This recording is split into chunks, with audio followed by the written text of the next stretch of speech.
రాముడు రాఘవుడు రవికులుడితడు. రాముడు రాఘవుడు రవికులుడితడు.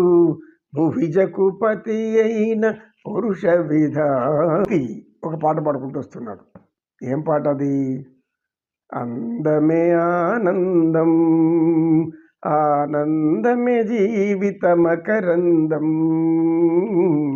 అందమే ఆనందం, ఆత్మ ఆనందమే పరమానందం. ఓహో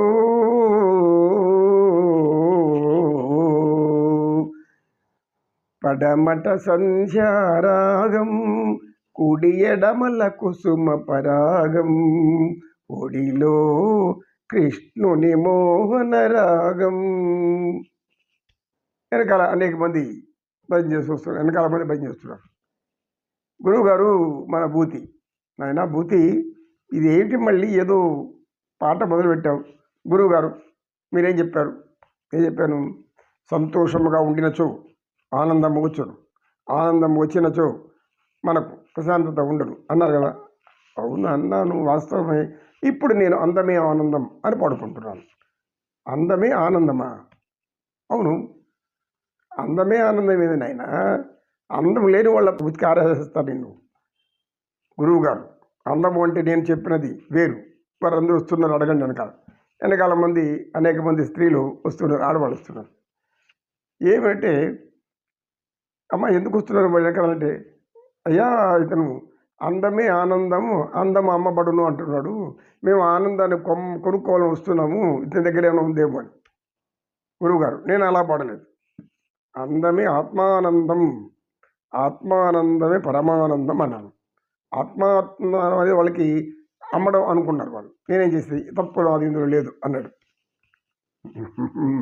తప్పు వాళ్ళలో లేదు, తప్పు నీలో కూడా లేదు. మరి ఎక్కడుంది? నువ్వు వాడిన పాటలో ఆనందం ఉంది కనుక వాళ్ళు ఆనందంగా నిలకలుస్తున్నారు. ఆనందం అంటే ఎవరికైనా ఇష్టమే. నువ్వు అందమే ఆనందం అన్నావు. ఓహో, అందం ఈ దగ్గర ఉంటుందేమని వాళ్ళు అనుకుని వస్తున్నారు కనుక ఇప్పుడు నువ్వు ఆనందం వాళ్ళకి ఇచ్చేయి, అందాన్ని వాళ్ళకి ఇచ్చేయి. అందము నాకు ఎక్కడ దొరుకును అన్నాడు. అందము అంటే నాయన శరీరం అందం కాదు. యవ్వనంలో అందరూ ఆనందంగానే ఉంటారు. వృద్ధాప్యం వచ్చినాక ఆ ఆనందం అంతా పోతుంది. కొంతమంది ఇది సహజమే. ఏం సహజము? బాల్యము, యవ్వనంలో మనం పెరుగుదల, ఏ స్థితిలో ఎలా ఉంటామో ఇవన్నీ మానవ సహజం. పెరుగుదల, వృద్ధాప్యమైన తర్వాత అన్నీ రాలిపోయి, అన్నీ ఊడిపోయి, అన్నీ మడత వచ్చేసేసి ఇలా అయిపోతుంటాము కనుక ఇది సహజము. అటువంటి వాళ్ళు సహజం అనుకొని వాళ్ళు ఒక నిశ్చలమైన నిర్మలమైన స్థితిలో ఉండిపోతారు. కానీ కొంతమంది ఎంత వయసు వచ్చినా అనేక విధాలుగా అలంకరణలు కావాలి, అనేక విధాలైనటువంటి యవ్వనంలా కనబడాలని అనేక మంది ప్రయత్నిస్తుంటారు. యవ్వనంలో ఉన్నట్లు కనబడడానికి, యవ్వనంలో కనబడడానికి మనం ప్రయత్నిస్తే ఎదుటి వాళ్ళు కూడా అనుకోవాలి కదా, యవ్వనంలో ఉండవాలేమో అని. వాళ్ళు తెలీదా? మిత్రులు తెలీదా ఎంత వయసు ఏమని? ఇలా అన్నీ తెలుసు, భగవంతుడు తెలీదా? కనుక ఇప్పుడు వాళ్ళకి నువ్వు ఇవ్వాల్సింది అందము. అమ్మ, అందము అంటే వాడు అమాయకుడు. అందము అంటే ఆత్మానందం. ఆత్మానందమే నిజమైన అందం. అంటే అందం అనేది ఏ కళ్ళల్లోనూ లేదు, ముక్కులోనూ లేదు, ముఖాన లేదు, శరీరం అంతా కూడా ఏమి లేదు. అది కేవలం భ్రమ, భ్రాంతి. యవ్వనం దాటితే ఆ తర్వాత వచ్చేది వృద్ధాప్యము. ఆ తర్వాత నేను వయసులో అందంగా ఉన్నాను, సకల సౌందర్యంగా ఉన్నాను, ఇప్పుడు ఇట్లా అయిపోయినాను, నేనేం చేసేది? కొయ్యో మొర్రో అంటే ఏం కాదు. యవ్వనంలో అందంగానే ఉంటారు ఎవరైనా. ఆ అందం నేను అందంగా ఉన్నాను అనుకుంటారు. కొందరు రూపులు అట్లా వస్తాయి, తల్లిదండ్రుల పోలికలు. అందం అనేది శాశ్వతం కాదు ఎవరికి కూడా. ఇది భగవంతుని యొక్క ఇలా వినోదం. ఎవరి యొక్క సంతానం ఏ విధంగా ఉంటారో ఆ విధంగా మానవులు ఉంటారు. కాకి పిల్ల కాకి ముద్దు, అదేవిధంగా ఎవరి బంగారం వాళ్ళకి ఇష్టం కనుక మనం వారు కొనుక్కున్న బంగారం ఆనందమని వాళ్ళు చెప్పుకుంటారు. వేరే వాళ్ళు కొంటే అది కల్తీ బంగారం అని. ఎందుకు? మన దగ్గర అసలైంది ఉండాలి, వేరే దగ్గర కల్తీ ఉండాలి, ఇలా కూడా ఉంటారు. ఇట్లాంటి కూడా లేనిదే ఆత్మ సౌందర్యము, ఆత్మ అందము అంటే మనసు అందంగా ఉండాలి. మనసు అందం అంటే ఏమి? మందే గొప్పది, మనమే గొప్పవాళ్ళము, మన ఇంట్లో ఉండేవాళ్ళే గొప్ప, మన ఇల్లే గొప్ప అని అనేక మంది భ్రాంతి భ్రమలో ఉంటారు. 7 అంతస్తుల మేడ కట్టుకుంటాడు, నా ఇంతకంటే గొప్పగా ఎవరు కట్టలేదు అనుకుంటాడు. 20 అంతస్తులుంది, 30 అంతస్తులుంది, అట్లా అమెరికాకి వెళ్తే 100, 120 అంతస్తులు కూడా ఉంటుంది. ఎక్కడికి అంతం? ఇలా పోల్చుకుంటూ పోవడమే దుఃఖానికి మూల కారణం. దుఃఖానికి మూల కారణం ఒకరితో పోల్చుకోవడమే. పోల్చుకోవడం మానేసిన రోజు అందరూ సంతోషంగా ఆనందంగా ఉంటారు. మనకు భగవంతుడు ఎంత ప్రాప్తం ఇచ్చాడో దాన్ని అనుభవించడమే ఆనందం.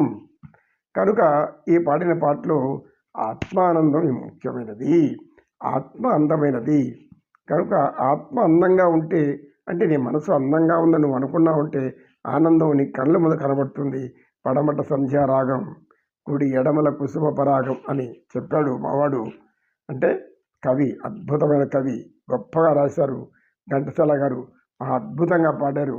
ఆ పాటలో నాగేశ్వరరావు గారు ఎంతో చక్కగా నటించారు కూడా ఆ రోజుల్లో.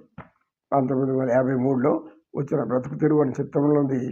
ఇది ఆనందాన్ని ఇచ్చే ఆత్మ సౌందర్యం, మనసు సౌందర్యం. అది ఎలా వస్తుంది? దైవానుగ్రహం, దైవ ధ్యానం, దైవం యొక్క కీర్తన, పూజ, నైవేద్యం. ఆయనతో నిత్యం కొంతసేపు కూర్చొని ఆయనతో మాట్లాడండి.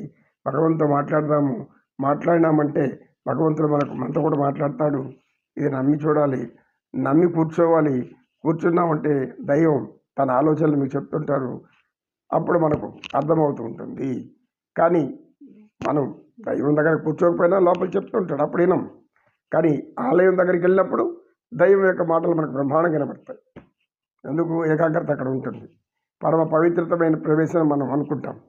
పరమ పవిత్రమైన ప్రదేశం వెళ్ళాము, పుణ్యక్షేత్రము అంటే పుణ్యాన్ని ఇచ్చేటటువంటి క్షేత్రం. అది పుణ్యాన్ని ఇచ్చే దగ్గరికి వెళ్ళి పుణ్యం కోసమే కదా పోయింది మనం, కనుక పుణ్యం వస్తుంది అనేటువంటి ఆత్మవిశ్వాసం, ధైర్యం, భగవంతుడి యొక్క అనుగ్రహం మనకు సంప్రాప్తం అవ్వాలంటే ఏకాగ్రత అవసరం. ఆనందించడం తెలుసుకోవాలమ్మా. ఇలా ఈ పాటలు కూడా ఆనందించవచ్చు.